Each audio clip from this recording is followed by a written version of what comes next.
Aqhubekeni ma.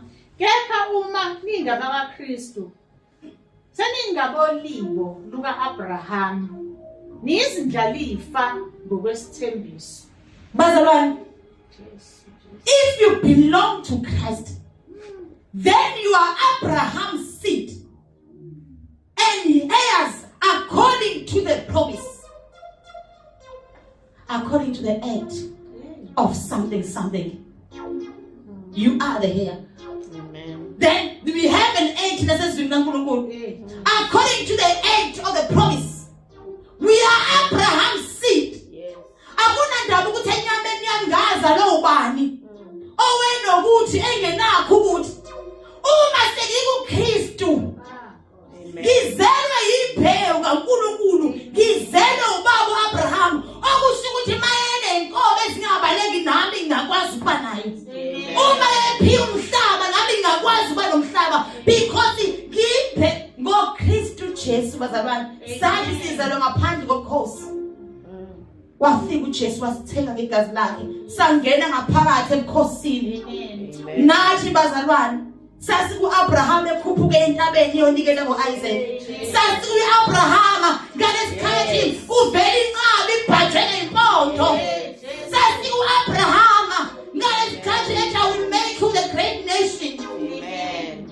Okusho ukuthi ubaba uAbraham ayinakho, nami ngiyakwazi ukuba nakho. Amen. Ngiyaqualify. Okusho ukuthi the court of heavens ngiyakwazi ukungena ngithi nangenxa nayi wili. Amen. Ngibhaliwe nami ngizalwa uAbraham. Amen. Nansi wili. Amen. Ngicela ngokwami Nkosini. Amen. Because ngizalwa uAbraham according to the promise. Yes.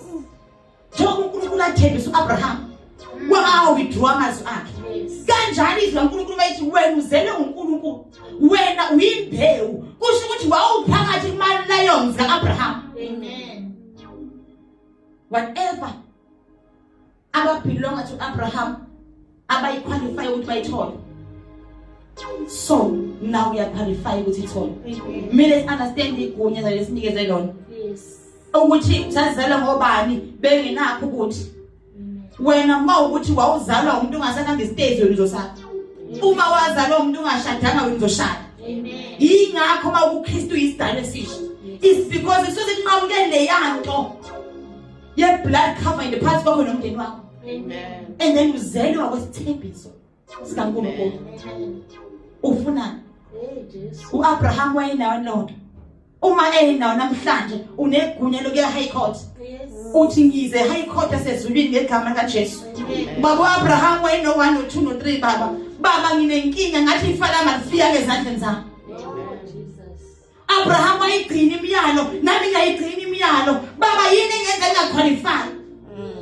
And umthetho uyangehlulela kuNkulunkulu. Phela umthetho uthi obanje ephika ushola ngamatshe, kodwa base ngifika kuKristu ngithi labangonile umthetho ubulala, kodwa uKristu afika waletha ukuphila kithi. Hallelujah. Amen. Siyafunda namhlanje kuphela sivuke siyafunda. Amen. Manje ngithi ngesikhathi indlalifa iseyingane ayehlukile neze esigqileni nanxa iyinkosi yakho konke, kuze kufike isikhathi esamiswa nguyise phambilini. Uthi uApostle Paul ke ngithi mina yebo le ndoda. Uthi uApostle Paul ngithi mina no bazalwane ngithi mina uma uzale ebukhosini, uma sekafika isikhathi sokuthi ukwazi ukuhlala esihlalweni, awuhlukile nezisebenzi ngaphakathi ebukhosini. Ngoba igunya lakho ukwazi ukusebenzisa, noma ngathiwa unemoto kodwa ukwazi ukuyidrive. Uthi uPaul ke ngithi mina sasingakwazi ukusebenzisa igunya esikunika uNkulunkulu, sisaphila ngaphansi komthetho until kufika uKristu. Amen. Uma umntwana ezalwa yimi ngishona mina enganayo iminyaka ewu-18 angithi umthetho lo. Uma engenayo iminyaka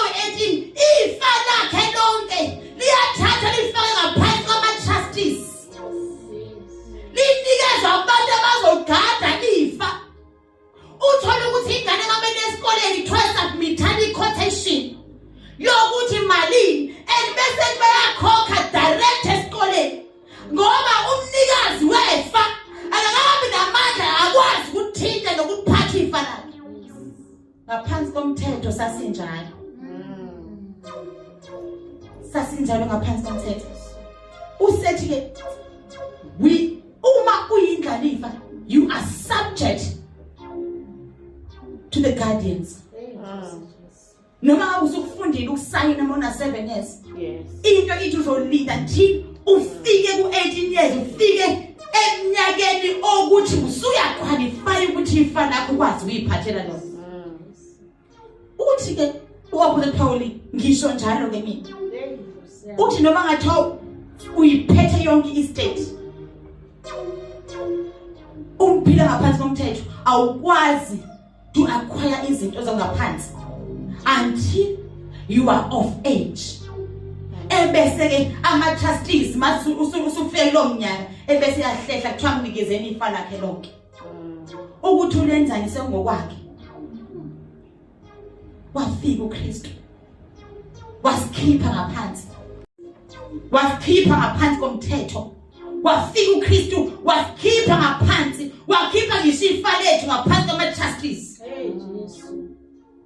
okusho ukuthi siyakwazi ukuya kuKristu direct sithi Nkosi sifuna u1 no2 no3 ingakho uKristu ezweni lakhe ethi celani naphiwa ngqongqothani nakuvuleka athi funani nakufumana ingenxa yokuthi ifa livuthiwe amen ngoKristu Jesu uma kungakholwa uKristu ukuthatha kuphinisele emuva ngaphansi kwama guardians nama trustees ngaphansi komthetho amen bazana amen asingavumike ukuhlala ngaphansi kwama trustees la ngaphansi kwama guardians sesi of age amen hallelujah amen and ukuba of age uhamba nokukholwa silungisisa ukukholwa sikhuliswa ukukholwa and then we qualify ukuthi istate ikwazi ukuhlala ezandleni zethu amen qhubekeni naso